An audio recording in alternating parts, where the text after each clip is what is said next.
Di bawah terik siang yang membakar, langit Gaza tiba-tiba berubah menjadi neraka. 100.000 tentara bersenjata lengkap datang seperti badai kematian, menghujani kota kecil itu dengan bom, rudal, dan peluru tanpa ampun. Dalam hitungan menit, rumah-rumah runtuh, pasar-pasar meledak, sekolah-sekolah berubah jadi lautan api. Teriakan anak-anak yang kehilangan orang tuanya menembus udara panas, suara azan bercampur dengan jeritan minta tolong, dan bumi Gaza bergetar di bawah roda tank-tank Merkava yang maju tanpa belas kasihan. 30.000 nyawa tak berdosa melayang dalam satu siang, sementara dunia memilih diam, menonton dari kejauhan seperti menyaksikan film perang murahan. Tak ada bantuan, tak ada pertolongan, hanya doa-doa yang terangkat di tengah asap hitam yang menutup matahari. Siang itu, Gaza tidak hanya diserang. Gaza diseret ke dalam sejarah paling kelam abad ini, dan manusia di seluruh dunia dipaksa bertanya, sampai kapan darah harus menggenang sebelum keadilan datang? Assalamualaikum warahmatullahi wabarakatuh. Sahabat, selamat datang di channel Kahiyang News. Jangan lupa untuk like, subscribe, dan tonton video ini hingga selesai. Jangan lupa juga untuk menulis sholawat di kolom komentar agar mendapat syafaat di hari akhir. Saya doakan semoga sehat, kaya raya, dan bahagia. Siang itu, matahari Gaza bersinar terik seperti biasa. Anak-anak berlarian di gang-gang sempit kamp pengungsian. Suara pedagang di pasar tradisional memanggil pembeli terdengar riuh. Para ibu menjemur pakaian di atap rumah-rumah sederhana yang terbuat dari beton setengah jadi. Beberapa pria tua duduk di bawah pohon zaitun, minum teh, bercakap pelan tentang harga tepung, dan listrik yang sering padam. Tak ada yang menduga bahwa dalam hitungan menit, tanah tempat mereka berdiri akan berubah menjadi neraka di bawah terik matahari. Pukul 12 siang waktu setempat, suara aneh mulai terdengar dari kejauhan, dengungan berat helikopter, raungan tank yang mendekat, dan dentuman senjata artileri yang menakutkan. Sebelum ada peringatan, 100.000 tentara Israel mengepung Gaza dari segala arah. Mereka datang bukan untuk operasi terbatas. Mereka datang membawa tank Merkava, jet tempur F-16, rudal jarak jauh, dan kendaraan lapis baja tak terhitung jumlahnya. Langit Gaza mendadak berubah warna. Pesawat-pesawat tempur berputar di udara seperti burung pemangsa. Lalu, dalam sekejap, ratusan rudal menghujani kota. Ledakan pertama menghantam pasar pusat Gaza, tempat ibu-ibu berbelanja roti dan sayuran. Wujud manusia tipe hewan dan bangunan berterbangan dalam satu sapuan api yang membelah bumi. Orang-orang berteriak ketakutan. Anak-anak menjerit memanggil orang tua mereka. Asap hitam pekat menutupi cahaya matahari, membuat siang itu seperti senja kematian yang tiba-tiba datang terlalu cepat. Dalam beberapa menit, pasar, sekolah, dan rumah sakit sudah rata dengan tanah. Lari! Lari! Teriak seorang pria muda sambil menggendong bayinya yang berlumuran darah. Di belakangnya, deretan rumah ambruk seperti kartu domino diterjang bom berdaya ledak tinggi. Tapi kemana mereka bisa lari? Seluruh Gaza adalah kawah kematian. Di sebelah timur, tank-tank maju menghancurkan apapun di hadapannya. Di sebelah barat, helikopter menembaki kendaraan yang mencoba melarikan diri. Di langit, jet-jet tempur menebar bom tanpa henti. Dalam 1 jam pertama saja, ratusan korban bergelimpangan di jalanan. Suara siren ambulan bercampur dengan jeritan minta tolong. Tak ada yang bisa menghentikan hujan kematian dari langit dan darat itu. Koresponden kami yang sempat menelpon dari Gaza dengan suara bergetar melaporkan, saya melihat keluarga-keluarga hancur dalam sekejap, anak-anak terpisah dari orang tuanya. Ledakan terjadi di mana-mana. Gaza benar-benar sedang dihapus dari peta dunia siang ini. 3 jam setelah serangan dimulai, angka korban melonjak drastis. Data awal dari rumah sakit menyebutkan 10.000 orang tewas. 1 jam berikutnya, jumlah itu naik menjadi 20.000. Dan ketika matahari mulai condong ke barat, 30.000 penduduk Gaza, sebagian besar wanita dan anak-anak, telah tewas. Rumah sakit yang masih berdiri kewalahan. Lorong-lorong penuh mayat yang dibungkus kain seadanya. Dokter dan perawat menangis karena oksigen habis, listrik padam, dan obat-obatan tidak mencukupi. Di luar rumah sakit, orang-orang menggali kuburan massal. Tak ada waktu untuk upacara pemakaman. Jenazah datang terlalu banyak, terlalu cepat. Seorang ayah terlihat menggali tanah dengan tangan kosong sambil memeluk tubuh putrinya yang tak bergerak. Wajahnya kaku. Air matanya sudah habis entah sejak kapan. Aku berjanji membawamu ke sekolah hari ini. Gumamnya lirih, tapi yang kubawa hanya tubuhmu yang diam. Seorang ibu terduduk di pinggir jalan, memeluk bayi mungil yang masih terbungkus selimut merah jambu. Bayi itu tak bergerak. Di sekelilingnya, orang-orang lewat membawa tandu berisi korban lain.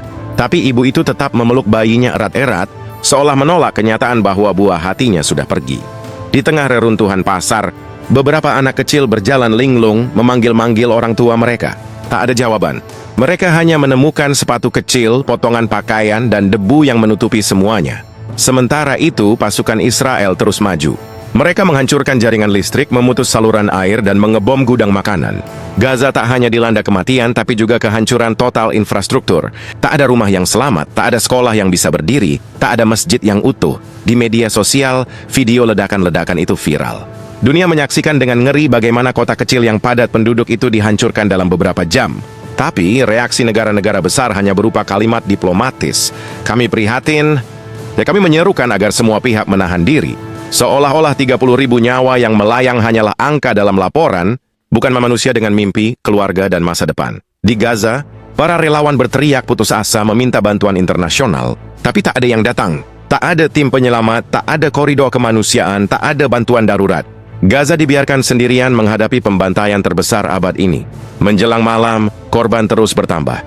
Mereka yang selamat duduk di antara reruntuhan rumah, memandangi mayat keluarga mereka di bawah cahaya bulan yang pucat. Dan di langit, drone-drone tempur masih berputar, seperti pemangsa yang belum puas dengan darah hari itu. Malam tiba di Gaza dengan keheningan yang menakutkan.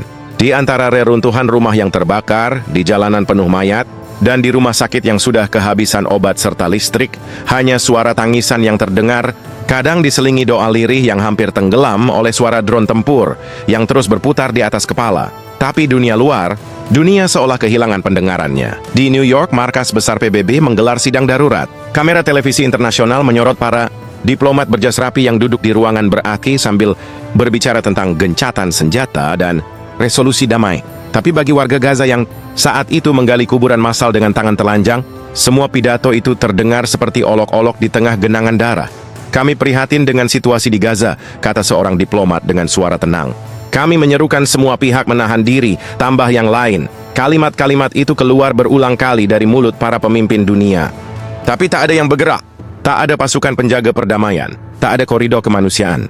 Tak ada konvoi bantuan yang menembus perbatasan.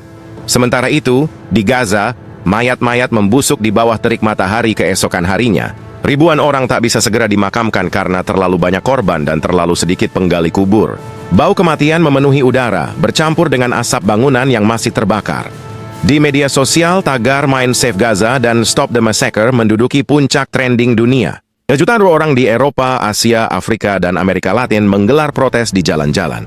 Di London, Paris, Istanbul, dan Jakarta, lautan manusia meneriakan kemarahan mereka, membawa poster bergambar anak-anak Gaza yang terbunuh.